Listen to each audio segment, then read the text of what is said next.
எப்பவுமே தியாக மனப்பான்மை கொண்டவன் சார்.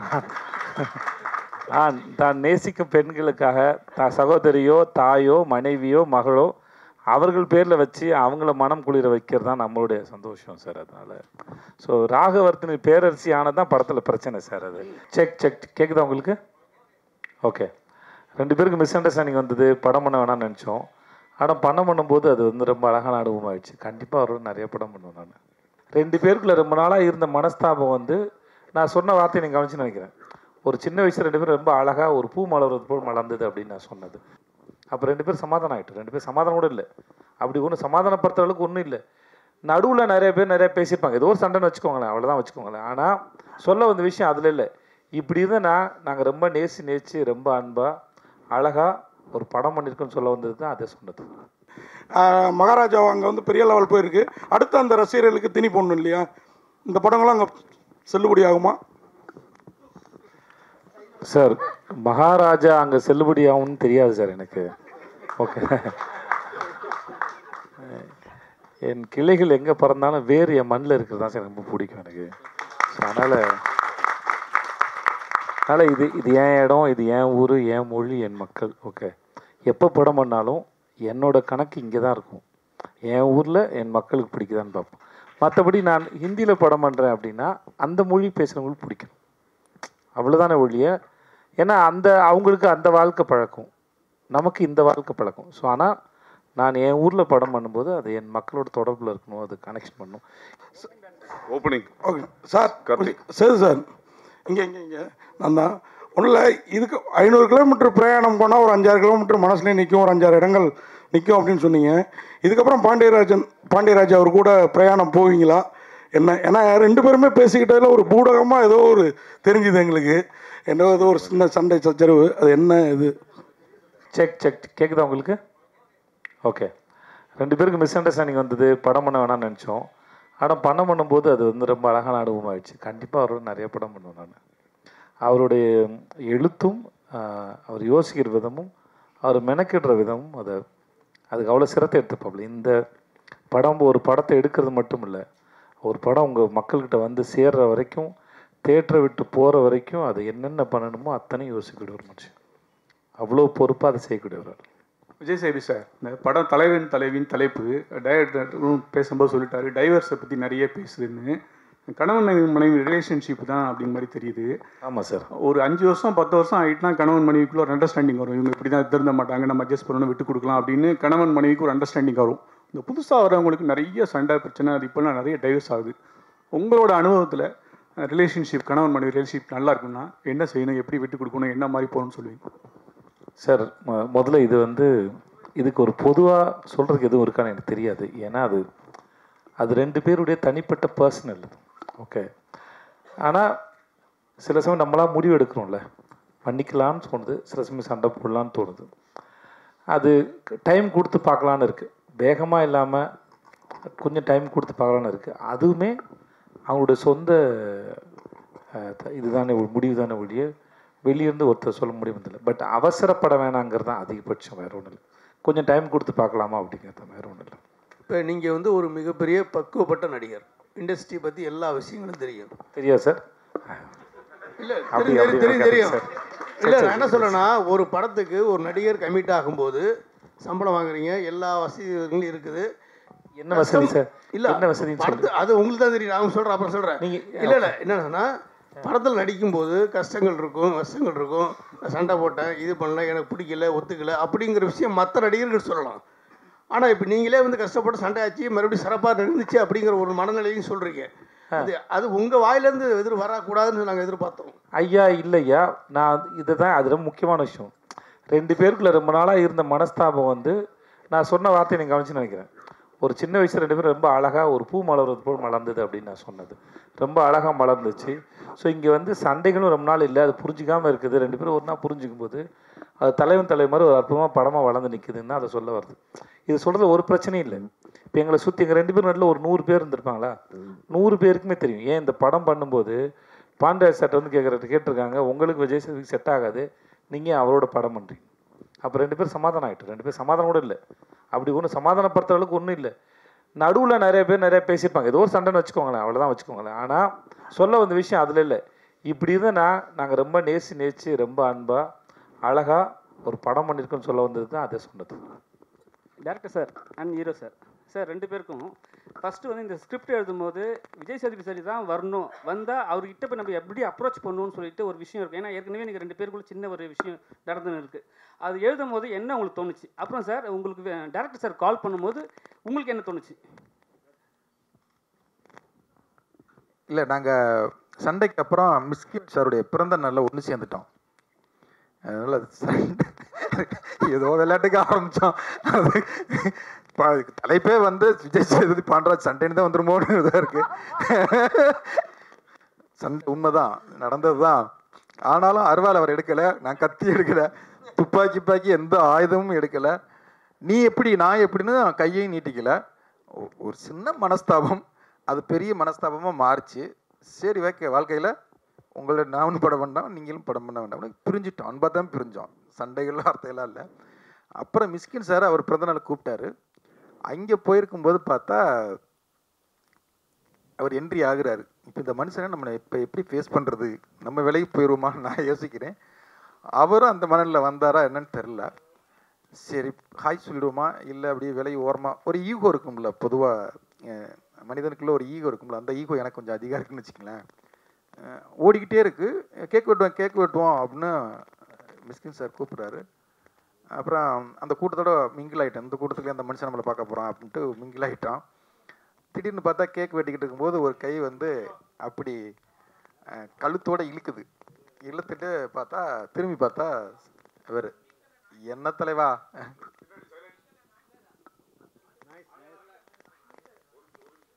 இல்லை கேள்வி சண்டையை பற்றியே கேட்கணுன்னா கேமராவுக்கு கடுப்பாயிடுச்சு. அதனால அந்த அந்த என்ன தலைவா அப்படி பண்ணிட்டீங்க அப்படின்னு சொல்லிட்டு அடுத்து ஒரு படம் பண்ணுவோமான்னு அங்கேயே ஒன்று சேர்ந்துட்டோம். அது அவரே கேட்டுட்டார். இல்லை தலைவா அன்னைக்கு நீங்கள் கொஞ்சம் அப்படின்னு, இல்லை நீங்களும் கொஞ்சம் அப்படி தான் பேசுனீங்க அப்படின்னு. சரி ஓகே, அடுத்து ஒரு படம் பண்ணுவோம் அப்படின்னா. அப்புறம் கதையை வந்து நான் என் கேமராமேன்கிட்ட சொன்னேன், இது சேது சார் பண்ணால் தான் நல்லா இருக்கும்னு. சேது சாரோட அவன் வந்து நிறைய படங்கள் பண்ணியிருக்கான். அவன் உடனே ஃபோன் அடித்து, பாண்டியராஜ் ஒரு சரியான கதை வச்சுருக்கான் கேளுங்க அப்படின்னாரு. ஓகே வர சொல்லுங்கள், எனக்கு ஒன்றும் பிரச்சனை இல்லை. கதையை போய் சென்னேன். ஒரு 20 நிமிஷம் தான் ஃபஸ்ட்டு நான் கதைக்கு சொன்னேன் அவருக்கு. அப்போ வந்து ஒரு ஐடியா, ஒரு இது இருந்தது. கேட்ட உடனே அந்த ஆகாச வீரன், பேரரசி, பொற்சொல்வேன், அந்த ஒரு 10 கேரக்டர் பேரும்போதே அவர் ரொம்ப சார் சூப்பராக இருக்குது சார், பேரே ரொம்ப அழகாக, அது ஒரு ரசிக்கிற விதம் இருக்குல்ல. ஒரு கதையை வந்து அவ்வளோ அழகாக அதை ரிசீவ் பண்ணி அவ்வளோ அழகாக ரசித்து சார் நான் அதை உடனே பண்ணுறேன். அவர் மேனேஜர் குமார் சார் 2 பேரும் தான் கேட்டாங்க.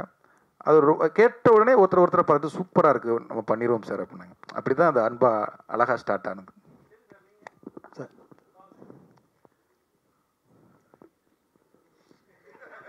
Sir Thiyagarajan sir. இல்லை சார், எல்லாத்தையும் அவர் கேட்குதா, எல்லாத்தையும் சொல்லி முடிச்சிட்டார்ல. இதுக்கு மேலே சொல்கிறதுக்கு உண்மை இல்லை. சுகு சார் சொன்னாப்புல அதான் எல்லாமே சொல்லி முடிச்சேன். இதுக்கு மேலே நான் என்ன பதில் சொல்கிறேன்னு தெரியல. கதையை சொன்ன உடனே அது ரொம்ப பிடிச்சி போச்சு, அவ்வளோதான். அது இவங்களுக்கும் அவ்வளோதான் சொல்லியிருப்பேன், உங்களுக்கு எல்லாம் சொல்லியிருப்பேன். கதை உங்களுக்கு 20 மினிட்ஸ் சொல்லியிருப்பாரு ஃபஸ்ட்டு. இல்லை ஃபுல் நரேஷன் கொடுத்துருவாங்க. ஃபுல் தான் சொன்னீங்க, ஃபுல் ஸ்டோரி சொன்னீங்க. அவ்வளோதான் இருக்கும். பட் அது கேட்டவுடனே இது எல்லாருக்குமே சரி, அவர் சொல்கிற விதத்திலே பிடிச்சிடும், எனக்கு தெரிஞ்சிருக்காங்க. சார் தியாகராஜ் சார், இந்த சண்டையில் நீங்கள் எதுவும் பாதிக்கப்படுறீங்களா சார்? சார் நம்ம அந்த டாப்லேருந்து வெளியே போவோமா சார்? அது முடிஞ்சு போச்சு சார். அது ஏன்னா நாங்களே அதை பதிவு பண்ணிக்க விரும்பணும், பின்னாடி பார்க்குறதுக்கு எங்களுக்கே இதுவாக இருக்கும்ல, அதுதான், வேறு ஒன்றும் இல்லை சார். பொதுவாக வந்து உலகத்திலேயே ரொம்ப ஒரு மன நிம்மதி உள்ள மனிதர்கள் வாழக்கூடிய நாடுகள்னு ஒரு 10 சொல்கிறாங்க. அந்த 10 பின்லாந்து, நார்வே இந்த மாதிரி. அங்கே இருக்கக்கூடிய ஒற்றுமை என்ன அப்படின்னா, கடவுள் மறுப்பாளர்கள் அதிகம், அடுத்தது விவாகரத்துகள் அதிகம். ஆனால் தமிழ் சினிமாவில் பார்த்தீங்க அப்படின்னா, இந்த ஒரு தம்பதி அப்படின்னாலே அவங்க விவாகரத்தே பண்ணக்கூடாது அப்படிங்கிற மாதிரி தான் வருது. அது வந்து யதார்த்த மனநிலைக்கும் ஒரு பெண்ணுரிமைக்கும் எதிரான ஒரு மனப்போக்கா, அது எப்படி இருந்தாலும் அட்ஜஸ்ட் பண்ணி தான் ஆகணும் அப்படிங்கிற மாதிரியான ஒரு ஒட்டுமொத்தமாக கேட்குறேன், உங்கள் படம்ட்டு கேட்கல. அப்படி இல்லாமல் இயல்பான ஒரு விஷயத்தை கொண்டு வந்தா என்ன சார்? முதல்ல நீங்கள் ஒட்டுமொத்தமாக கேட்கலாம், நாங்கள் எங்கள் படத்தில் தான் பதில் சொல்ல முடியும். இந்த படத்தில் நாங்கள் வந்து டிவர்ஸ் பண்ணக்கூடாதுன்னு பேசலை. நாங்கள் ஒரு கதாபாத்திரத்தை எடுத்து அதுக்குள்ளே இருக்கிற இஷ்யூ தான் ஹேண்டில் பண்ணியிருக்கோம். ஸோ அந்த சுச்சுவேஷன் வரும்போது என்னவா இருக்குது, என்ன முடிவு எடுக்கிறாங்கன்னு சொல்லியிருக்க மொழியை. அப்புறம் இது வந்து நாங்கள் பெண் சுதந்திரத்துக்கு அகைன்ஸ்ட் எல்லாம் நாங்கள் செய்யவே இல்லை. அது ஒருத்தர் தனிப்பட்ட சுதந்திரம் தானே ஒழிய அதை பற்றி நாங்கள் கமெண்ட் பண்ணல. நாங்கள் எப்பவுமே ஒரு கதை சொல்லும்போது அதில் கதாபாத்திரங்கள் வருது, அந்த கதாபாத்திரம் அதுக்கு என்ன ரியாக்ட் பண்ணுறாங்க அதை பற்றி தான் சொல்கிற மொழியை. இப்போ நீங்கள் சொல்கிற மாதிரி எடுத்துக்கின்னு வச்சுக்கோங்களேன், அது அவங்களுடைய சொந்த வாழ்க்கை என்ன பிரச்சனை, அவங்க ஏன் விவகாரத்துக்கு போனாங்க, அந்த பிரச்சனை எடுத்து நாங்கள் கன்வின்ஸ் பண்ணல. நாங்கள் இன்னொருத்தர் வாழ்க்கை பிரச்சனை எடுத்து நாங்கள் கன்வின்ஸ் பண்ணி இது கட்டாயம் சேர்ந்து வாழணும்னு சொல்ல வரல. இந்த பிரச்சனையும் இவங்களை பற்றி தான் பேசுகிறோம். ஓகே தானே sir? Thank you sir. So Nithya Menon, உங்களுக்கு கொஷின். ஸோ நீங்கள் தமிழில் படங்கள் ரொம்ப சூஸியாக பண்ணுறதா கேள்விப்பட்டோம். அண்ட் இந்த படம் ஜென்ரலாக நீங்கள் சூஸியாக படங்கள் பண்ணுறீங்க. ஸோ டிரெக்டர் பாண்டியராஜ் கதை சொல்லும்போது உங்களை ரொம்ப அட்ராக்ட் பண்ண விஷயம் வந்து கதை, ஃபர்ஸ்ட் எடுத்துன கதையா இல்லை விஜய் சேதுபதி பாண்டியராஜ் காம்பினேஷனா, என்ன விஷயம்? இல்லை 100% கதை தான் எனக்கு ஃபர்ஸ்ட் முக்கியம். ஆனால் ஓகே. அண்ட் அதே மாதிரி நீங்கள் வந்து நேஷனல் வாங்கினதுக்கப்புறம் ஒவ்வொரு இயக்குநர்களும் கதை சொல்ல வரும்போது ஆரம்பிக்கிற விஷயம் என்ன, இந்த படம் பண்ணவங்க உங்களுக்கு கண்டிப்பாக ஒரு அடுத்த நேஷனல் அவார்டு கன்ஃபார்ம் அப்படின்னு ஆரம்பிக்கிறாங்களா, எப்படி ஆரம்பிக்கிறாங்க? ஏன்னா ஜென்ரலாக ஒரு ஹீரோனை கதை சொல்லும்போது உங்களுக்கு மேடம் இல்லை, நான் கதை சொல்லும்போது அவங்க நேஷனல் அவார்டு வாங்கலைங்க, நான் அப்படி சொல்லவே இல்லை. முன்னாடி தான். ஸோ இந்த படத்துக்கும் நாங்கள் எதிர்பார்க்கலாம், நேஷனல் அவார்டு எதிர்பார்க்கலாமா? ஏன்னா நீங்கள் சமயம் பண்ணியிருக்கீங்கன்னு சொன்னாங்க. அது என் கையில் இல்லையே. சரி, ஒரு கொஸ்டின் விஜய் சேதுபதி உங்களுக்கு. ஸோ ஜென்ரலாக ஒவ்வொரு ஹீரோயினும் பாலாஜி தானே? ஆமாம், பாலாஜி ரொம்ப நாள் கழிச்சு பார்க்குறேன் நினைக்கிறேன். ரொம்ப வருஷம் கழிச்சு பார்க்குறேன் உங்களை. ரொம்ப நாள் கழிச்சு நான் வரேன். ரொம்ப வருஷம் ஆச்சு, பார்த்து ரொம்ப வருஷம் இருக்கு. ஆமாம், எப்படி இருக்கீங்க? நல்லா இருக்கும் பாலாஜி. தேங்க்யூ. இப்போ நான் ராஜ் டிவியில் ஹெட்டாக ஒர்க் பண்ணுறேன். நான் சன் மியூசிக்கில் ஹெட்டாக இருந்துட்டு இப்போ ராஜ் மியூசிக்ஸில் ஹெட்டாக ஒர்க் பண்ணுறேன். பார்த்தே பல வருஷம் இருக்குமே, அதான் கேட்டேன். ஆச்சரியமா இருக்கு. 2 வருஷம் லண்டன் போயிட்டு இல்லை, அதனால தான். Okay, thank you. லண்டன்லாம் எப்படி இருக்கு? நல்லா இருக்கு, நல்லா இருக்கு. தேங்க்யூ. ஸோ இந்த படத்தில் வந்து நீங்கள் சேர்ந்து ஒர்க் பண்ணியிருக்கீங்க. ஹீரோயின் நித்யா மேனன், 2 பேரும் காம்பினேஷனில் வந்து ஒரு மறக்க முடியாத விஷயம். ஏன்னா ஒவ்வொரு ஹீரோயினுக்கும் ஒரு அழகான கெமிஸ்ட்ரி இருக்கும். ஸோ இதில் சொல்லுங்கள் ஜென்ரலாக என்ன விஷயம்? ஏன்னா ட்ரெய்லர் பார்க்கும்போது ரொம்ப க்யூட்டாக அழகாக இருக்குது. கீழே கமெண்ட்ஸ்லாம் பார்த்தேன், ட்ரெய்லரில் பயங்கர பாசிட்டிவாக இருக்குது. 2 பேர் காம்போக்கு அவ்வளோ அழகான ஒரு ஃபீட்பேக் இருக்குது. எப்படி செட்டில்? இல்லை, முதல்ல வந்து இது எழுதப்பட்டதான் சார். முதல்ல என்ன எழுதியிருக்காங்களோ அதுதான் ஒன்று. ரெண்டாவது வந்து அது ஒரு பேப்பரில் இருக்கிறத ஒரு ஆக்டர் எவ்வளோ தூரம் புரிஞ்சுக்கிறாங்களோ அதுக்கப்புறம் தான் அதில் வந்து சரி. எங்கள் டைரக்டர் சொன்ன மாதிரி, இது என் கூட இருக்க நிறைய பேர் நடிக்கும்போது சொன்ன மாதிரி, இது பார்க்குறதுக்கும் சரி ரொம்ப நிஜமாக இருக்குது. சண்டை போடும்போது சரி, கொஞ்சிக்கும் போதும் சரி, இல்லை ஒருத்தர் மிஸ் பண்ணிக்கிற மாதிரி இருந்தாலும் சரி, அது அந்த பேப்பரில் இருக்கிறத அதோட ஃபீலை எங்கள் டைரக்டர் என்னவா நினச்சி எழுதினாருங்கிறத ஒரு ஆக்டர் புரிஞ்சிக்கும் போது அதுக்கு உயிர் வருதுன்னு நான் நம்புகிறேன். ஸோ அதை ரொம்ப பண்ணக்கூடிய ஜகஜால கில்லாடி வந்து நித்யா மேனன். ஸோ வாழ்த்துக்கள். ட்ரெய்லர் ரொம்ப ப்ராமிசிங்காக இருந்தது. வாழ்த்துக்கள். ரொம்ப நாள் கழிச்சு உங்களை பார்த்ததில்ல, சந்தோஷம். லண்டன் பிரயாணத்தை பற்றி ஏதாவது புத்தகம் எழுதா வெளியிட்டிங்கன்னா கண்டிப்பாக என்னை கூப்பிடுங்க, நான் வரேன். Thank you so much. வாழ்த்துக்கள் பாலாஜி.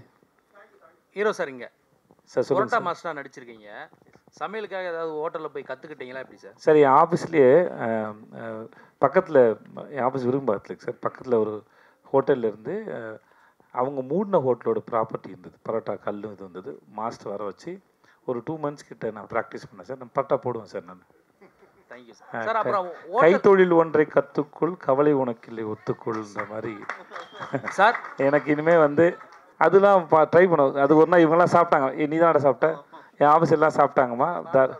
சாரும் சாப்பிட்டாரு. இந்த தண்ணிக்கு போல் தர்பூசணி பரோட்டா வந்து நல்லாயிருக்கும். நாங்கள் பைனாப்பிள் ட்ரை பண்ணோம், அது திரிஞ்சு போச்சுமா, அது வேலைக்காகல. ஸோ அதனால் இன்னொரு கேள்வி, ஹோட்டல் பேர் வந்து உங்கள் தங்கச்சி பேரில் இருக்குது, அது உங்கள் பேர் வைக்க சொல்லி நீங்கள் டேரக்டர்கிட்ட கேட்கலையா? ஹோட்டலுக்கு பேர் ஆண் எப்பவுமே தியாக மனப்பான்மை கொண்டவன் சார். தான் நேசிக்கும் பெண்களுக்காக தான் சகோதரியோ தாயோ மனைவியோ மகளோ அவர்கள் பேரில் வச்சு அவங்கள மனம் குளிர வைக்கிறது தான் நம்மளுடைய சந்தோஷம் சார். அதனால் ஸோ ராகவர்த்தினி பேரரசி ஆனதான் படத்தில் பிரச்சனை சார். அது படம் பாருங்க, உங்களுக்கு தெரியும். இந்த தலைவன் தலைவி டைட்டில் அதுவே ரொம்ப கேட்சியாக இருக்குது. அது மாதிரி உங்களோட படத்தில் மட்டும்தான் இவ்வளோ பெரிய ஒரு நட்சத்திர பட்டாளங்கள் இவ்வளோ பேரையும் வச்சு வேலை வாங்குறது எப்படி? ஒவ்வொருத்தருக்குமே ஒரு இம்பார்ட்டன்ஸ் சார். கடைசியாக ஒரு சீன் அவர் கூட மனசில் நிற்கிற மாதிரியான கேரக்டர் வைஸும் சரி, அந்த பேர் வைஸுமே சரி, அதுக்கான அந்த ஹோம்ஒர்க் பற்றி சொல்லுங்கள் சார். இல்லை, அது ஒவ்வொரு கதை எழுதும் போதும் இந்த படத்தில் 10 கேரக்டருக்கு மேலே இல்லை ஒரு 5-6 கேரக்டருக்கு மேலே இருக்கக்கூடாதுன்னு தான் எழுதுறேன். ஆனால் அது நிறைய வந்து சேர்ந்துருது. அப்புறம் சேர்ந்ததுக்கப்புறம் அந்த கேரக்டர்களுக்கு ஒரு முக்கியத்துவம், ஏன்னா நம்மளை நம்பி வந்திருக்காங்க. அது ஒரு சீனா 2 சீனாங்கிறது இங்கே முக்கியமே கிடையாது. ஏன்னா தமிழ் சினிமாவில் வந்து நிறைய படங்களில் ஒரு சீனு நடிச்சுட்டு ஒரு படம் ஃபுல்லாக நடித்தவங்கள விட பேர் வாங்கிட்டு போகிறவங்களாம் இருக்கிறாங்க. அப்போ அந்த ஒரு சீனில் இல்லை 2 சீனில் அவங்களுக்கு என்ன முக்கியத்துவம் கொடுக்குறோம் அப்படிங்கிறதுக்காக அதில் ஒரு ரைட்டிங்காக நான் ஷூட்டிங் போகிறது ரொம்ப ஈஸியாக எடுத்துடுவேன். ஆனால் ஷூட்டிங் போகிறதுக்கு முன்னால் ரைட்டிங் வந்து நான் அதுக்கு ஒரு டைம் எடுத்துக்குவேன். ஃபஸ்ட்டு ஒரு வெர்ஷன் எழுதுவேன், அது 2வது வெர்ஷன் 3வது வெர்ஷனாக இப்போ அந்த தலைவன் தலைவி வந்து 18வது வருஷம் தான் படமாக எடுத்திருக்கோம். நான் சேதுபதி சார்ட்டே காமிச்சேன். ஏன்னா ஃபஸ்ட்டு ஒன்று தோன்றது பூரா எழுதிடுறது, அப்புறம் 2வது கொஞ்சம் ஃபில்டர் பண்ணுறது, அப்புறம் அதுக்கு 3வது வெர்ஷனில் வந்து இன்னும் கொஞ்சம் பெட்டர்மெண்ட் பண்ணுறது. ஃபஸ்ட்டு ஹீரோயினை மட்டும் ஃபோக்கஸ் பண்ணி போகிறது, அப்புறம் அடுத்தடுத்த கேரக்டர்னா ஒரு லேயராக ஒரு டைம் எடுத்துக்குவேன். எழுத்துக்கு தான் எனக்கு அதிகம் டைம். எனக்கு ஷூட்டிங் எனக்கு ஏன் இவ்வளோ ஸ்பீடாக போகிறேன்னா எனக்கு நான் ஸ்கிரிப்டில் எனக்கு பேப்பர் வந்து தெளிவாக இருக்குது எனக்கிட்ட. அதனால வந்து நான் ஈஸியாக போயிடுறேன், ஓடுறதுக்கு எனக்கு ஈஸியாக இருக்குது. அதனால் எனக்கு ஷூட்டிங்க்கு முன்னால் ப்ரீ ப்ரொடக்ஷனில் வந்து நான் தெளிவாக கேரக்டர் எழுதுறதுனால எனக்கு ஈஸியாக இருக்கும். டேரக்டர் சார், அப்புறம் விஜய் நீங்களும் இப்போ வந்து நீங்கள் டைட்டில் வச்சுக்கிறீங்க, பின்னாடி ஒரு ஹார்ட் எப்பவுமே ரெண்டு பேரும் அப்போ தான் கரெக்டாக இருக்கும். அது 2 கத்தி வச்சுருக்கீங்க. எப்போவுமே வந்து ஹஸ்பண்ட் ஒய்ஃப்குள்ள சண்டை வந்தால் கருந்தி ஏதாவது ஒரு சட்டி தான் பறக்கும். கத்தி வச்சுக்கிறீங்க எதனால? வார்த்தை கத்தி மாதிரி சார், குத்தி கிழிச்சிடும் சார், பார்த்து பயன்படுத்தணும் சார். ஆனால் அப்புறம் வந்து சொல்லுங்க சார், தீனால் சுட்ட புண்ணு உள்ளாரும் மாறாதே, நாவினால் சுட்டவடு, அது மாதிரி தான் சார். ஏன்னா அப்புறம் வந்து நீ கவிஞர் சார், நீ பேசுங்க சார், நீ கவிஞர் சார், எனக்கெல்லாம் வராது சார், இல்லை வார்த்தை ஜாலம்லாம் வராது சார். அப்புறம் யாரு ஒரு படத்துக்கு மொத்தமாக எழுதி முடிச்சுட்டு. ஏன்னா அப்புறம் வந்து பரோட்டானா தமிழ் சினிமாவில் சூரி, அதுக்கப்புறம் வந்து விக்ரம் வேதாவில் வந்து நீங்கள் எப்படி பரோட்டா சாப்பிடணும்னு சொல்லி கொடுத்துருப்பீங்க. இப்போ இதில் வந்து எப்படி செய்யணும்னு கற்றுக் கொடுப்பீங்களோ? தர்மபுரியில் பரோட்டா சாப்பிடக்கூடாதுன்னு சொல்லியிருக்கேன் டாக்டரை வந்து. ஆமாம்மா இல்லை சார், என்ன பதில் சொல்லி முடிக்கல, அடுத்து நீங்கள் தான் சார். இல்லைங்க சார், எனக்கு ஒரு நிமிஷம் சார். இல்லை வந்து என்ன சார், பரோட்டா எப்படி செய்யணும்னு சொல்லியிருக்கேன் சார். ஆமாம், அந்த சுவையாக இருக்கும், பார்த்து சாப்பிடுங்க, பத்திரமா சாப்பிடுங்க அப்படின்னு சொல்லியிருக்கேன் சார். கவலைப்படாதீங்க, நீங்கள் சொன்னதை ஞாபகம் இருக்குது சார். அதனால் இல்லை, சாப்பிட்றது உங்கள் இஷ்டம், விற்கிறது எங்கள் வேலை. உங்கள் உடம்புல உங்களுக்கு அக்கறைலாம் எங்களுக்கு எதுக்கு இருக்கணும் அக்கறை சொல்லுங்கள் பார்ப்போம், இல்லையா? இன்றைக்கி தான் எல்லா இடத்துலையும் முன்னாடி விட இது நான் இப்போது சில சமயம் தோணும், சோஷியல் மீடியாலாம் வந்து நிறையா இப்படி வருதுன்னு தோணும். ஆனால் பல சமயத்தில் என்னவாக இருக்குன்னா, உங்களுக்கு எல்லாத்த பற்றியும் ஒரு பக்கம் உருட்டுகள் இருந்தாலும் ஒரு பக்கம் வந்து அதோட அவேர்னஸும் அது இருக்குது. அது சாப்பிட்டா என்ன ஆகும் அப்படின்னு. வயிற்றுக்கு இப்போது ரீசெண்டாக ஒரு இன்ஸ்டாவில் ஒன்று பார்த்தேன் சார். வயிற்றுக்குள்ளே நீங்கள் கண்டது போட்டு அமைச்சுன்னா வயிற்றுக்குள்ளே இருக்கிற சாப்பாட்டுக்கும் வயிற்றுக்கு நடக்கிற இன்ட்ராக்ஷன்ஸ்லாம் ஒருத்தர் வீடியோ பண்ணியிருப்பேன். அவர் பேர் மறந்துட்டேன் நான். ஒன்றுனா அதுக்கு மேலே கூல்ட்ரிங்க்ஸை குடிச்சு, அதுக்கு மேலே சிகரெட்டை பிடிச்சி உள்ளே வந்து அது வயிற்றுக்குள்ள என்ன நடக்குதுன்னு இன்ட்ராக்ஷன்லாம் ஒரு இன்ஸ்டாவில் ஒரு வீடியோ பார்த்தேன். ஸோ இப்போ வந்து நிறைய அவேர்னஸ் க்ரியேட் பண்ணுறாங்க உங்களுக்கு எல்லாத்த பற்றியும். அவர் வந்து பேசினார், ஒரு ஊரில் வந்து ஏதோ ஒரு நாட்டில் வந்து மன நிம்மதியோடு இருக்கிறதுக்கான காரணம் ஸ்வீடனை சொன்னாங்க. ஸோ இப்படி நீங்கள் எதை வேணால் தேடலாம். ஸோ இப்போ முன்னாடி மாதிரி உங்களுக்கு ஒரு விஷயத்தை கொண்டு போய் ஒருத்தர் சேர்க்க வேண்டியதை விட அறிவு சார்ந்து அக்கறை சார்ந்து உங்களுக்கு என்ன தேவையோ அது அவைலபிளாக இருக்குது. அது நீங்கள் தாராளமாக பார்த்து எடுத்துக்கலாங்கிறது நீங்கங்கிறது நான் எனக்கும் சேர்த்து தான். எனக்கு என்ன தேவையோங்கிறது அது என்னோடய சாய்ஸில் இருக்குது. முன்னாடி மாதிரி ஒருத்தர் வந்து உங்களை கரெக்ட் பண்ண முடியாது. நீங்களாக அவேர்னஸ் வந்துடும், நமக்கே தெரியும், பார்த்தா தெரிஞ்சுக்கலாம், நம்ம கையில் தான் இருக்குது. ஸோ அப்படி தான், அது வேறு ஒன்றும் இல்லை சார். இயக்குனருக்கு ஒரு கேள்வி சார். படத்துக்கு தலைவன் தலைவி அப்படின்ற பேருக்கான காரணம் என்ன? கீழே வந்து ரக் லவ் ஸ்டோரின்னு வேற போட்டிருக்கீங்க. எங்க இருக்கீங்க? யாரு? இங்க சார் நீங்க அது அவருக்கு ஏத்த மாதிரி மேட்ச் பண்ணி கை வர காமிச்சிங்க சார். நீங்க தலைவன் தலைவி அப்படின்னு ஒரு டைட்டில் வச்சுட்டு கீழே ரக் லவ் ஸ்டோரின்னு வர வச்சிருக்கீங்க. அந்த பேருக்கான காரணத்தை கொஞ்சம் சொன்னீங்கன்னா நல்லா இருக்கும். ஏன்னா தலைவன் தலைவின்னு சொல்லிட்டீங்க, கீழே ரக் லவ் ஸ்டோரின்னு வேற போட்டிருக்கீங்க. அதுதான் நீங்கள் படம் பார்த்தீங்கன்னா தெரியும் அது எப்படி ரக்கடாக இருக்கும் அப்படிங்கிறது. வந்து சில வீட்டில் நீங்கள்லாம் வீட்டில் கொடுத்து வச்சுருப்பீங்கன்னு நினைக்கிறேன், கொஞ்சம் சாஃப்டான லவ் ஸ்டோரியாக இருக்கும்னு நினைக்கிறேன். சில குடும்பங்களில் வந்து கொஞ்சம் ரக்கடாக நடக்குது, டக்குன்னு பாத்திரத்தை எடுத்து அடிச்சிடுறாங்க, ஏதோ ஒரு இது நடந்ததில்ல, அந்த மாதிரி இந்த கப்புள்ஸ் வந்து கொஞ்சம் ரக்கடாக டீல் பண்ணிக்குவாங்க. டைட்டில் டீசர் இருக்குல்ல சார், அதான் சார், அதுதான் சார் அந்த சண்டை தான் சொல்ல வருது. சும்மா சாதாரண இனிமையாக எதுவும் பரோட்டா போட்டால் கூட அந்த சமயத்தில் கூட சண்டை வந்துடுது சார், அவ்வளோதான் சார். அது அந்த அந்த ரக்கடுக்கான அதை ஃபஸ்ட்டு வந்து இது டாம் அண்ட் ஜெரி லவ் ஸ்டோரின்னு வைக்கலான்னு இருந்தோம். 2 பேருக்குள்ள அந்த இதை வந்து Tom and Jerry love story அப்படின்னு வைப்போம். அதை விட ரக்கடு இப்போ கேள்வி கேட்குறீங்க பார்த்தீங்களா, அது டாம் அண்ட் ஜெரி லவ் ஸ்டோரினா கடந்து போயிருப்பீங்க. இப்போ அந்த கேள்வி கேட்கறதுக்கு ஒரு யோசிச்சதுக்கு ஒரு பலன் இருக்குது பார்த்தீங்களா, அதுக்கு அர்த்தம் வச்சோம். சார் டைரக்டர் சார், இப்போ ஆக்சுவலாக இப்போ ஒரு நிமிஷம் சார், ரொம்ப நேரம் கேட்டு முடிச்சிட்டோம், சொல்லுங்கள் சார். இல்லை, பொதுவாகவே இந்த மாதிரி ஒரு குடும்ப படம் எடுக்கிறோம்னாவே சீரியல் அப்படின்னு ஒரு விமர்சனம் எழுதிடுவாங்க, இல்லை கிளிசவாக இருக்குது, கிரிஞ்சாக இருக்குது அப்படின்னு சொல்லிடுவாங்க. அது ரொம்ப சவாலானது. அந்த மாதிரி ஒரு குடும்ப படம் எடுக்கிறது தான் ரொம்ப கஷ்டம். அது ரொம்ப அதை டீல் பண்ணுறது கொஞ்சம் விட்டோம்னா சீரியலாக மாறிடும், அது உண்மை தான்.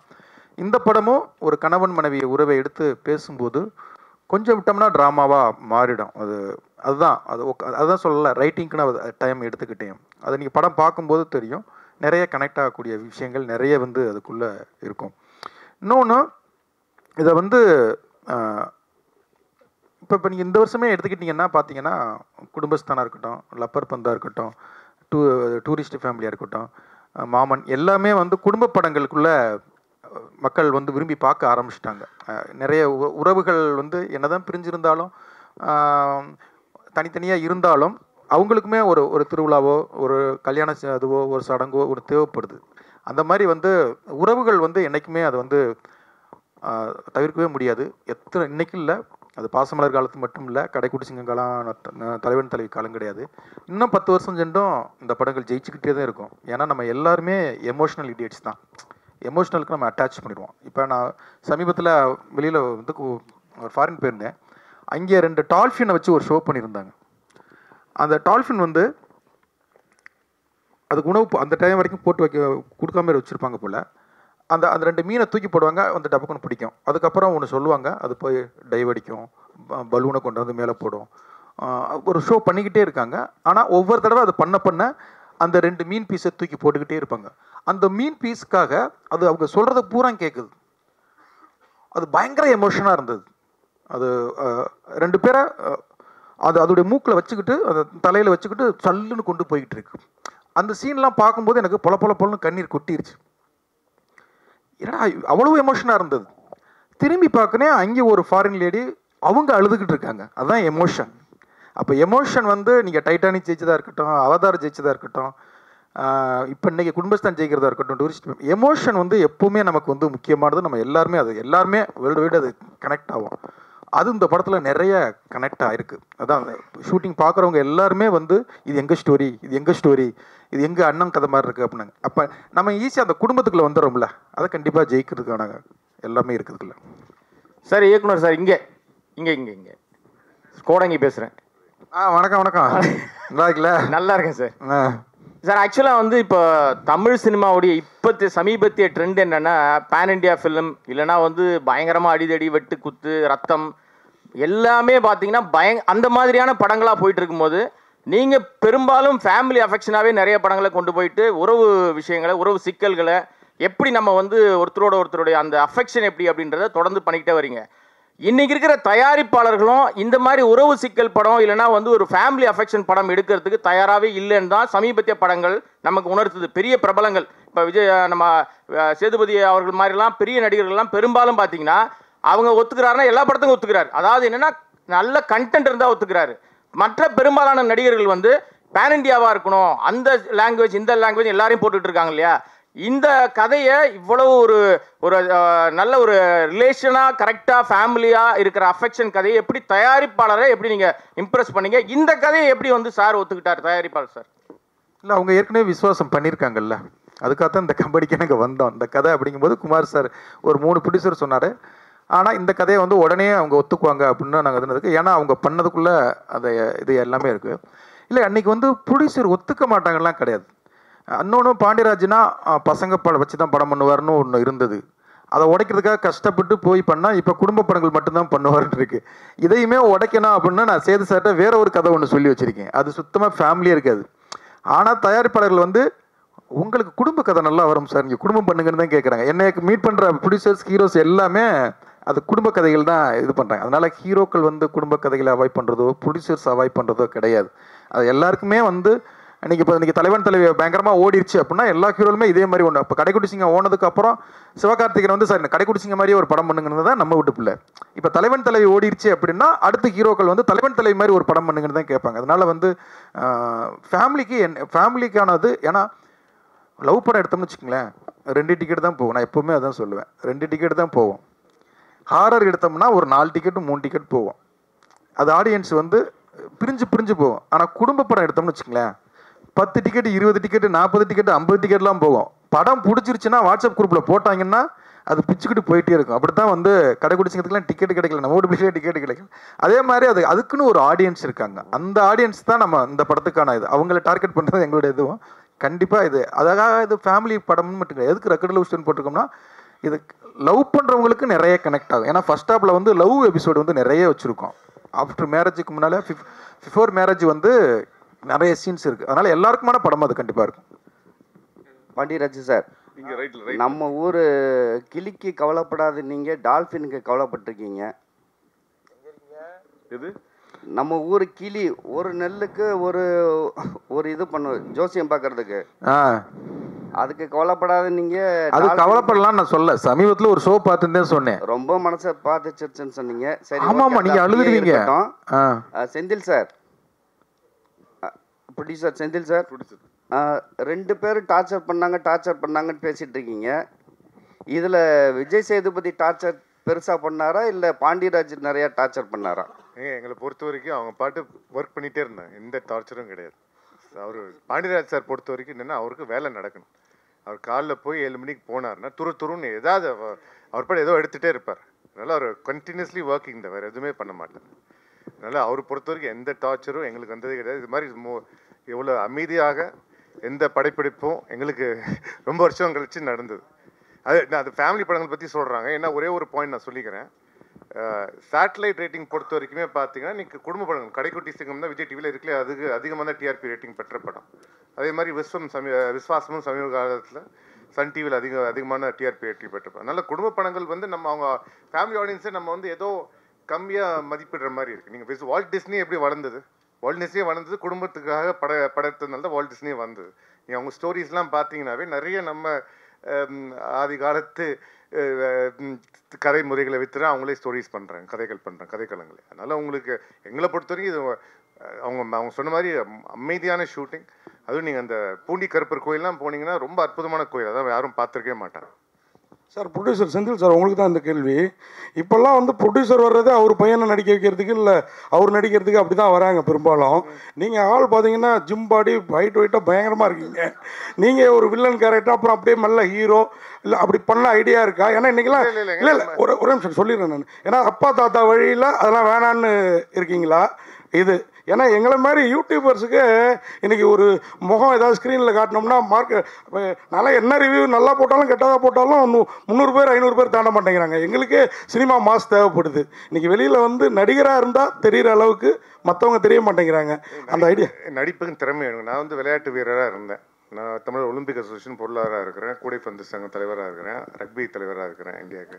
அதனால் நம்ம வந்து விளையாட்டு பொது சேவைகள், நம்மளுக்கு பொருளாதாரம் படிச்சிருக்கு, உலக வர்த்தகம் படிச்சிருக்கு அமெரிக்காவில். நம்மளுக்கு என்றைக்குமே கதைகள் நம்ம வளர்ந்ததே சினிமா செட்டில் தான்.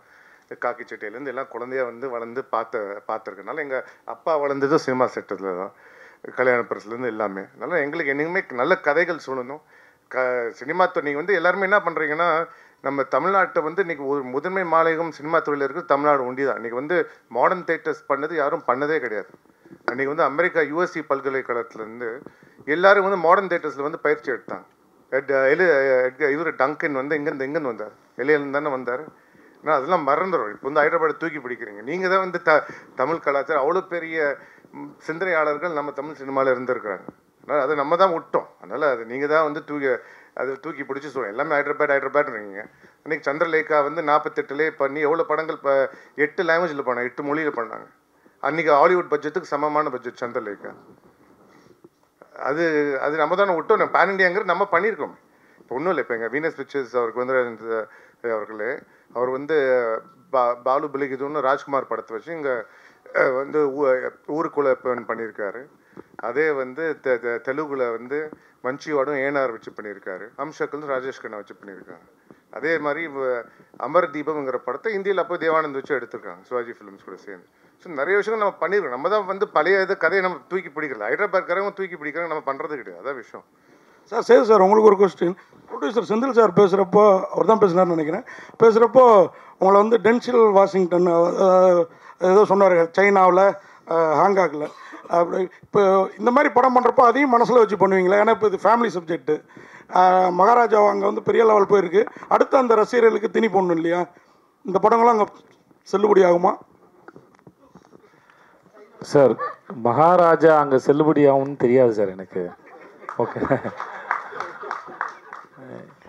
என் கிளைகள் எங்கே பறந்தாலும் வேறு என் மண்ணில் இருக்கிறது தான் சார் ரொம்ப பிடிக்கும் எனக்கு. ஸோ அதனால் அதனால் இது என் இடம், இது என் ஊர், என் மொழி, என் மக்கள். ஓகே, எப்போ படம் பண்ணாலும் என்னோடய கணக்கு இங்கே தான் இருக்கும். என் ஊரில் என் மக்களுக்கு பிடிக்குதான்னு பார்ப்போம்.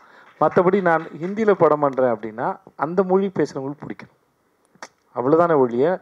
ஏன்னா அவங்களுக்கு அந்த வாழ்க்கை பழக்கம், நமக்கு இந்த வாழ்க்கை பழக்கம். ஸோ ஆனால் நான் என் ஊரில் படம் பண்ணும்போது அது என் மக்களோட தொடர்பில் இருக்கணும், அது கனெக்ஷன் பண்ணணும். இது இங்கே ஒரு படம் பண்ணி அது எல்லாருக்கும் போகிற மாதிரி அப்படின்னு யோசிக்கும். சில கதைகள் அப்படி அமையும். அந்த கதைகள் தான் சில சமயம் இப்போ நீங்கள் பேன் இண்டியா ஃபிலிம் இங்கே பண்ணுறாங்க, கேட்டாங்க ஒரு கேட்டார் ஒருத்தர். சில கதைகள் வந்து எங்கே வேணால் அது வாட்டுக்கு பிரயாணம் பண்ண முடியும். சில கதைகள் அது மண் சார்ந்திருக்கு. இன்னமும் அங்கே போனால், நான் ஒரு நாள் விக்ரம் டப்பிங் போயிருந்தபோது ஒருத்தர், அவர் பீகார்காரர்னு நினைக்கிறேன், அவர் அங்கே டப்பிங் ஷோ வேலை பார்க்குறவர். அவர் கருப்பன் படத்தை வந்து ஃபோனில் தீவிரம் பார்த்துட்ருக்காரு. ஏன்னா அதோட அப்போ அப்போ என் படத்தை பார்த்துருந்தாரு. என்னை பார்த்தோன்னே சொன்னாப்புல, உங்கள் படத்தை பார்த்துருக்கேன்னு சொன்னார். ஏன்னா நம்ம எந்த படத்தையும் வந்து அதோட ரூட்டடாக அதோட மண் சார்ந்து சொல்லும்போது அது எல்லா இடத்துலையும் கனெக்ட் ஆகும். அதுக்கு இப்போ நம்ம காந்தாரை பார்க்கும்போது எல்லாருக்கும் பிடிச்சிருந்ததில்ல. அது அங்கே இருக்கிற எனக்கு அதுக்கு மேலே அந்த நாட்டார் தெய்வத்தை பற்றி தெரியாது. ஆனால் அந்த படம் பார்க்கும்போது எனக்கு அது அவ்வளோ கனெக்ட் ஆச்சு. இந்த மாதிரி எந்த ஊர் கதையாக இருந்தாலும் சரி, அது அந்த ஊரோட முழுக்க உயிரோடு இருக்குது, அந்த மண் சார்ந்து இருக்குன்னா அது உலகத்தில் எங்கே வேணால் போய் சேரும். ஏன்னா குமாராஜ் சார் ஒன்று அழகாக சொல்லுவார், லோக்கல் தான் ஃபாரின், அந்தந்த ஊரோட லோக்கல் தான் ஃபாரின் இல்லையா? அவ்வளோதான். விஜய் சேவி சார் ஒரு நிமிஷம் சார், இது உணர்வு சம்மந்தப்பட்ட படம் இல்லை, உணவு சம்மந்தப்பட்டதுனால கேட்குறோம். இந்த யூடியூப் ரிவ்யூலாம் வந்த பிறகு இல்லை சார், இது உணர்வு சம்மந்தப்பட்ட படம். சரி, உணவும் இருக்கிறதுனால கேட்குறோம். இந்த யூடியூப் ரிவ்யூலாம் வந்த பிறகு குழந்தைகள் வீட்டில் வந்து சாப்பாடு அது என்னென்னமோ சாப்பிடுதாங்க, வயிறு பிரச்சனை, ஒபிசிட்டி. சென்னையில் நீங்கள் பார்த்தீங்கன்னா அவ்வளவு பிரியாணி கடைகள் அவ்வளவு வந்துட்டு, இதை பற்றி என்ன நினைக்கிங்க? ரெண்டாவது உங்கள் உணவு முறை என்ன கொஞ்சம் சொன்னீங்கன்னா. இல்லை சார், ஒன்று வந்து இது இப்போ முன்னாடி பதில் சொல்லிட்டேன், அவங்கவுங்க குடும்பத்து மேலே அவங்க எடுத்து அக்கறை தான் சார். வெளியேருந்து யாரோ வந்தெல்லாம் அவங்கள வந்து கெடுக்கிறதுலாம் ஸ்பாயில் பண்ண முடியாது. அது நம்ம எடுக்கிறது தானே சார் முடிவு. சாய்ஸ் உங்களோட தானே. இன்றைக்கி போய் சாப்பிடலாம் வேணாமா, என் குழந்தைக்கு இது வாங்கி கொடுக்கலாம் வேணாமா, இல்லை நான் சாப்பிடலாம் வேணாமாங்க அப்படிங்கிறது நான் தானே தேர்ந்தெடுக்கிறேன். வேறு இவ்வளோ கடைகள் வந்தாலும் என்ன நடந்தாலும் நம்ம தானே முடிவு எடுக்கிறோம். அதை வந்து நாங்கள் படம் எடுக்கிறோம், படம் வந்து எடுத்து உங்களை பார்க்க சொல்லி இன்வைட் தான் பண்ணுறோம். படம் பார்க்குறது உங்களோட சாய்ஸ் தானே. அது மாதிரி தான் இது, யாரையும் கெடுக்கலாம் முடியாது. சிறப்பெல்லாம் ஒன்றும் இல்லை. விஜயண்ணே லாஸ்ட்ண்ணே, கடைசியாக முடிச்சிக்கலாமா சார்? ஆமாம் லாஸ்ட்ண்ணே. அண்ணா இப்போ ஓகே, உங்களோட முடிச்சிக்கலாமா? Okay sir. ஏன்னா இப்போ வந்து எப்பவுமே வந்து நல்ல விஷயம் பண்ணால் கூட இப்போ இருக்கிற ஜென்ரேஷன் வந்து ட்ரால் பண்ணுறாங்க, சரிங்களா? ட்ரால் பண்ணி அதை வந்து அவங்க வந்து தப்பான விஷயத்த கொண்டு போகிறாங்க. அவங்களுக்கு எதாவது அட்வைஸ் பண்ண வேண்டியதாக இருந்தால் சொல்லுங்கண்ணே. அப்படிலாம் ஒன்றும் இல்லை சார். முதல்ல வந்து யாருக்கும் அட்வைஸ்லாம் பண்ண தேவையில்லை. அவங்க இப்போ பண்ண வேலையை மட்டும் ட்ரால் பண்ணல, முன்னாடி பழைய படங்கள் பழைய விஷயங்கள்லாம் எடுத்து கூட ட்ரால் பண்ணிட்டு தான் இருக்காங்க. மேபி இது இப்போ இருக்கிற ஒரு நையாண்டின்னு வச்சுக்கோங்க. நம்மளும் இதெல்லாம் சின்ன வயசில் வேறு ஃபார்மில் அதை கிண்டல் பண்ணியிருப்போம், கார்ட்டூனாக இருந்திருக்கும், எல்லாம் பேசியிருப்போம், கிண்டல் பண்ணிப்போம். அதெல்லாம் நடக்கிறது தான். அது அந்தங்கே இருக்கிறதும் அது வாழ்க்கை, அது அந்தந்த காலகட்டத்துக்கும் அது வேறு ஒரு பரிணாமத்துக்கு போதே ஒழிய அது இல்லாத ஒன்றுலாம் கிடையாது. நம்ம எல்லாத்தையும் இருக்கிறது ஒன்று தான். நம்ம ஒன்று பண்ணணும், நீங்கள் இதை இப்படி தான் பார்க்கணுன்னு சொல்ல முடியாது. பொது வெளியில் நம்ம வெளியிடுறோம், அது அவங்க வேறு ஒரு கோணத்தில் பார்க்குறாங்க, அதையும் சில பேர் ரசிக்கிறாங்க, சில பேர் விமர்சனங்கள் பேர்லையும் சில பேசுவாங்க. அது அவங்களுடைய பாயிண்ட் ஆஃப் வியூ, அதுக்கு எல்லாரும் பதில் சொல்ல முடியாது. நீங்கள் இப்படி தான் என் படத்தை பார்க்கணும்னு சொல்ல முடியாது. அவர்களுக்கு நான் படம் எடுத்து கொடுத்துட்டோம், இல்லை ஒரு வேலை செஞ்சு முடிச்சிட்டோம், இல்லை சமையல் செஞ்சு கொடுத்துட்டோம். மற்றபடி அதை டேஸ்ட் பண்ணுறாங்களோ பார்க்குறவங்களோ அது அவங்களுடைய கருத்து. அதை இப்படி இருக்கணும் அப்படி இருக்குன்னு சொல்கிறது நம்மளோட வேலை இல்லை. மேபி அவங்க சொன்னாங்கன்னா எங்கள் படத்தில் அது இருக்குது போல இருக்குது அப்படின்னா அப்போ நம்ம சரி பண்ணிக்க தான் முயற்சி பண்ண முடியும். இதுக்கு முன்னாடி தான் சொன்னேன், ஊர் வாயை மூட முடியாது, உளவாயை தான் மூடலாம். அதனால் சார் நம்மக்கிட்டேருந்து வர விமர்சனங்களுக்கு ஓகே, நம்மளை என்ன சரி பண்ணிக்கலாம், பெட்டராக பண்ணலாம்னு யோசிக்க பெட்டர். லாஸ்ட் கொஸ்டின், எனக்கு எவ்வளோ கனெக்ட் ஆகுதுங்கிறது படம் பார்த்தீங்கன்னா உங்களுக்கு தெரியும். ஏன்னா அது வந்து ஒரு எப்படி சொல்கிறது, நாங்கள் இந்த படத்தில் வந்து 3 செட்டு, 3 இடம் வந்து முக்கியமாக மேஜராக ஒரு 3 இடம் இருக்குது. நிறைய இடத்துல ஷூட் பண்ணியிருக்கோம், மேஜராக 3 இடம் இருக்குது. நித்யாவோட வீடு, என் வீடு, ஹோட்டலு, அப்புறம் கோயில், மற்றது நிறைய இடத்துல இருக்குது. பட் இங்கே வந்து நாங்கள் ஷூட் பண்ணும்போது நாங்கள் எல்லாரும், நான், நித்யா, தீபாக்கா, இப்படி எல்லாரும் ஷூட் முடிச்சதுக்கப்புறம் அந்த செட்டு இருக்கு இல்லையா, அந்த செட்டு அந்த வீடை விட்டு பிரிய முடியல. ஆக்சுவலாக வந்து டைரக்டர் சொல்லிட்டு இருந்தார், அந்த ஹோட்டலில் பேரரசி ஹோட்டலில் வந்து பிரிக்கும்போது ராகவர்த்திங்க இப்போ ராகவர்த்தி ஹோட்டலில் பிரிக்கும்போது பிரிக்கிற வீடியோ எடுத்து அனுப்பியிருக்காங்க, அதையே பார்க்க முடியலன்னு. ஸோ அவ்வளோ தூரம் எமோஷன் ஆகிடுச்சு. இந்த இந்த இந்த படத்துக்கான கதாபாத்திரங்களும் போட்ட செட்டும் சரி, எங்கள் படம் எடுத்த நாங்கள் பேசிக்கிட்ட வசனங்களாக இருக்க சொல்லி அது ஏதோ அது ஒரு லைஃப், அது ஒரு லைஃப். அது இப்போ வந்து முடிஞ்சிடுச்சு. பட் எங்கள் ஞாபகங்களில் மட்டும் அது இருக்கிறது வந்து ரொம்ப நல்லாயிருக்கு, ஒரு அழகான அனுபவமாக இருக்குது. அதான் முன்னாடி சொன்னேன், ஒரு நம்ம நீண்ட தூர பிரயாணத்தில் இப்போ நான் இவ்வளோ 50-60 படம் பண்ணியிருக்கேன்னா அதில் எனக்கு முக்கியமான சில இடங்கள் ஞாபகங்களான சில இடங்கள் இருக்கும். அடிக்கடி நம்ம போய் சில விசிட் பண்ணுவோம்ல. இப்போ ஸ்கூல் டேஸில் சில மெமரிஸ்லாம் ரீவிசிட் பண்ணுவோம். என் பள்ளிக்கூடம் சைடு போகும்போலாம் ரீவிசிட் பண்ணுவோம். இப்போ நான் தூண்டிகருப்பு கோயில் போனாலோ, அழகு கோயில் பக்கத்தில் போனாலோ, இல்லை அந்த ஆனமலை பக்கத்தில் போனாலோ, இந்த மனசு உடனே போயிட்டு இந்த இடத்துக்கு போய் ரவுண்ட் அடிச்சு அந்த பிரயாணத்தில் போய் ரவுண்ட் அடிச்சிட்டோம். அது ஷூட் முடிச்சுட்டு நான் வேறு எதுக்கு மதுரைக்கு போனேன். கரெக்ட், நான் வெப் சீரிஸ் ஷூட்டுக்கு போனேன்.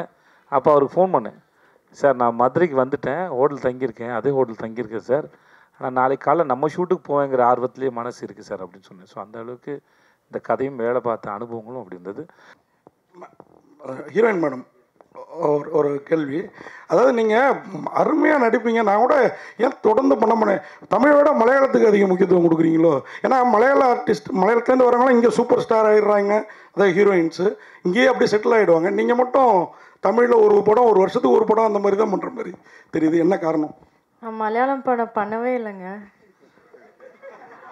திருச்சிற்றம்பலம்க்கு அப்புறம் இதுதான் பண்ணிகிட்ருக்கேன் இப்போது. ஸோ ஆமாம், செலக்ட் பண்ணி தான் பண்ணுறேன். அண்ட் ஆல்சோ அப்படி தமிழ்லன்னு இல்லை, ஜென்ரலாகவே கொஞ்சம் ரொம்ப டைம் எடுத்து தான் நான் பண்ணுவேன். அண்ட் ஆல்சோ நான் மலையாளம்லேருந்து இல்லை, நான் பெங்களூரியன். ஸோ எல்லா பாஷையும் பேசுவேன். நான் தமிழ் வந்து மலையாளத்துக்கு விட பெட்டராக பேசுவேன் தமிழ். டைரக்டர் சார், இந்த படத்தில் வந்து டைட்டில் போட்டு காமிச்சிங்களா, அதாவது ஒவ்வொரு கேரக்டர் பேரும் வந்து புதுசாகவும் தமிழாகவும் இருந்துச்சு. எங்கேருந்து எடுக்கிறீங்க? இல்லை, நிறைய கேரக்டர் என் ஊரில் இருந்து எடுப்பேன். எங்கேயாவது ஒரு பயணம் பண்ணிக்கிட்டு இருக்கும்போது ஏதோ ஒரு புது பேர், பொதுவாக யாராவது சந்திக்கும் போது உங்கள் பேர் என்ன அப்படின்னு கேட்போம்ல, அவங்க சொல்லும்போது அந்த பேர் புதுசாக இருந்துச்சு அப்படின்னா நோட் பண்ணி வச்சுக்குவேன். கேரக்டருக்காகவே கொஞ்சம் கதைக்காக எப்படி தேடல் இருக்குமோ அந்த மாதிரி கேரக்டருக்காகவுமே ஒரு இது இருக்கும். ஒரு தடவை ஒரு பயணம் பண்ணிக்கிட்டு இருக்கும்போது ஈரோடு போய்கிட்டு இருக்கோம். அங்கே வந்து ஒரு கண்ணீர் அஞ்சலி போஸ்டர் இருக்குது. அதில் வந்து யோசனைவதி அப்படின்ட்டு இருந்தது. பாலாஜி சக்திவேல் சாரும் நானும் ஒன்றா போயிட்டு இருந்தேன். பாண்டியராஜ் இங்கே பாருங்கள், உங்கள் படத்தில் உள்ள கேரக்டர் மாதிரி இருக்குது அப்படின்னாரு. ஆமாம் சார்னா அப்புறம் யோசனைவதினி நான் நோட் பண்ணி வச்சுக்கிட்டு கேடிபிள் அக்கலாடிரங்களை சிவகார்த்திகேயன் அம்மா பேர் யோசனைவதினு வச்சேன். அந்த மாதிரி சில பேர் வந்து சார் இந்த கேரக்டர் வந்து ஆவரணம் அப்படிங்கிற அந்த படத்தில் ஒரு கேரக்டர் இருக்குல்ல அப்படின்னோன்னா, நான் ஒரு இடத்துல பேசிக்கிட்டு இருக்கேன், சார் இந்த பொண்ணு பேர் ஆவரணம் சார், பேர் உங்கள் படத்து பேர் மாதிரி வித்தியாசமாக இருக்குது, வச்சுக்கோங்க சார் அப்படின்னாரு. அதை வந்து நோட் பண்ணிக்கிட்டேன். எங்கள் தோட்டத்தில் வந்து ஒரு அக்கா வேலை பார்ப்பாங்க, அவங்க பேர் வந்து அஞ்சுமணி.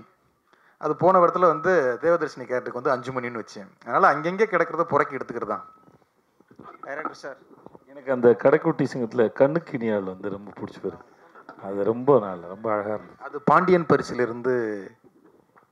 பரிசு நாவலிருந்து எடுத்த பேர் சார், சுட்ட பேர் சார். இப்போ இதுலேயுமே வந்து ஆகாச வீரன் பேர் வந்து எழுத்தாளர் இமயம் இருக்கார்ல, அவருடைய சிறுகதையில் அவங்க ஊர் குலதெய்வம் பேர் வந்து ஆகாச வீரன். அப்புறம் வந்து அந்த பேர் எனக்கு ரொம்ப பிடிச்சிருந்தது. அவருக்கு ஃபோன் பண்ணி கேட்டு அந்த சிறுகதையை நான் விலைக்கு வாங்கிக்கிட்டு அந்த ஆகாசன் வீரன் பேரையும் அந்த சிறுகதையில் உள்ள ஒரு சின்ன போர்ஷனையும் அந்த படத்தில் நான் பயன்படுத்தியிருக்கேன். எங்களுக்கு இன்னொரு சர்ப்ரைஸ் என்னென்னா, அந்த சிறுகதையிலிருந்து தான் ஆகாச வீர பேர் எடுத்தேன். நாங்கள் ஒரு கோயிலில் போய் ஷூட் பண்ணோம். அந்த கோயில் பேர் வந்து தூண்டிகருப்பன் பேர், ரொம்ப முக்கியமான ஒரு கோயில். அங்கே போய் பார்த்தா ஷூட்டிங் எடுத்துக்கிட்டு இருக்கும்போது ஆகாச வீரன் அப்படின்னோன்னா அங்கே உள்ள பூசாரிகளுக்கெல்லாம் பயங்கர சந்தோஷம்.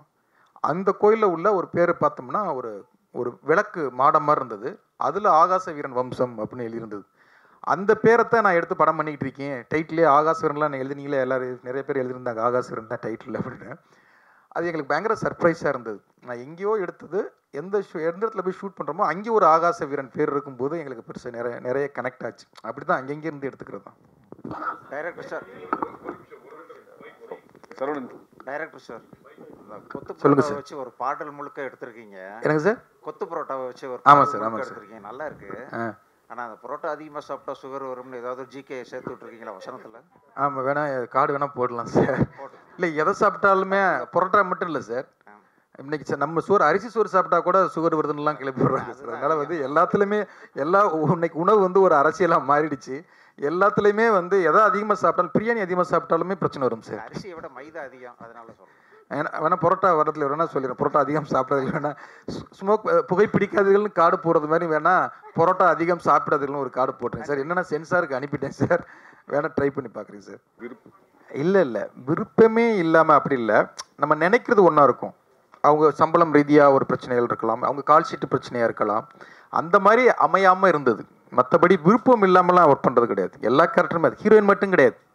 இப்போ இந்த படத்தில் வந்து அரசாங்கம் கேரக்டர் வந்து செம்பன் வினோத் பண்ணியிருக்காரு. ஃபஸ்ட்டு வந்து நாங்கள் பேசுனது வந்து மிஸ்கின் சார். அவர் ட்ரெயின் படத்துக்கு ரிலீஸுக்காக அவர் ஃபைனல் இருக்கிறதுனால அவரால் அந்த படத்தில் பண்ண முடியல.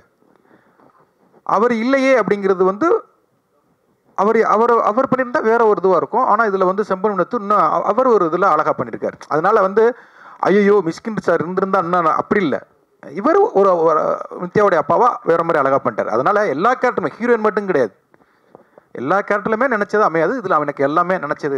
இப்போ இந்த படத்துலையும் மிஸ்கின் சார் அமையாதுங்க ஒரு இது தானே. அதனால அப்படிலாம் இல்லை, எல்லாரும் விருப்பப்பட்டு தான் இது பண்ணேன். பிடிக்காத ஹீரோயின் அப்படின்னு எதுவும் எழுதிட வேண்டாம். அதே மாதிரி தயாரிப்பாளர்களையும் எதுவும் எழுதிட வேண்டாம். அது வந்து அமைகிறது தான், கால் ஷீட் பிரச்சனையாக இருக்கலாம். ஓகே, அனைவருக்கும் நன்றி. ஆனால் ஒரே ஒரு நிமிஷம், ஒரே ஒரு எல்லா ப்ரெஸ்ஸுக்கும் ஒரே ஒரு, இவர் பேர் ரோஹன். இவர் பேர் ரோஹன்.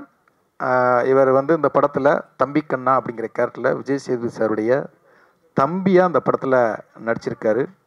நல்ல ஒரு திறமையான பையன், நல்ல ஒரு இடத்துக்கு வரக்கூடிய எல்லா திறமைகளும் எல்லாமே இருக்குது. இந்த படத்தில் என்னால் முடிஞ்ச அளவுக்கு அவர் கேரக்டராக கொஞ்சம் இருந்த கேரக்டரை விட அவருடைய நடிப்பை பார்த்துட்டு கொஞ்சம் டெவலப் பண்ணியிருக்கோம். எங்களுக்கு எப்படி சப்போர்ட் கொடுப்பீங்களோ அதே மாதிரி ரோகனுக்கும் சப்போர்ட் கொடுங்க. கண்டிப்பாக இவன் வந்து ஒரு நாள் இதே ஸ்டேஜில் ஹீரோவாக உங்கள் முன்னால் நிற்பான். நீங்கள் இப்போவே அதை அவனுக்கு அங்கீகாரம் நீங்கள் கொடுங்க. நன்றி, ரொம்ப தேங்க்யூ. உங்கள் வந்து எல்லாருக்கும் நன்றி. கான்ட்ரவர்சியாக எதுவும் கொடுத்துறாதீங்க. 3 வருஷத்துக்கு அப்புறம் வருது படம். சேது சாருக்கும் எனக்கும் சண்டை மட்டுமே எழுத வேண்டாம். அது ஒரு சின்ன சாப்டரு, பெரிய சாப்டர் நிறைய இருக்குது. அதனால் படம் ப்ரெஸ் ஷோக்கு அப்புறம் உங்களை எல்லாரையும் சந்திக்கிறோம். ரொம்ப நன்றி, ரொம்ப நல்லா இருந்தது. ரொம்ப நன்றி, தேங்க்யூ.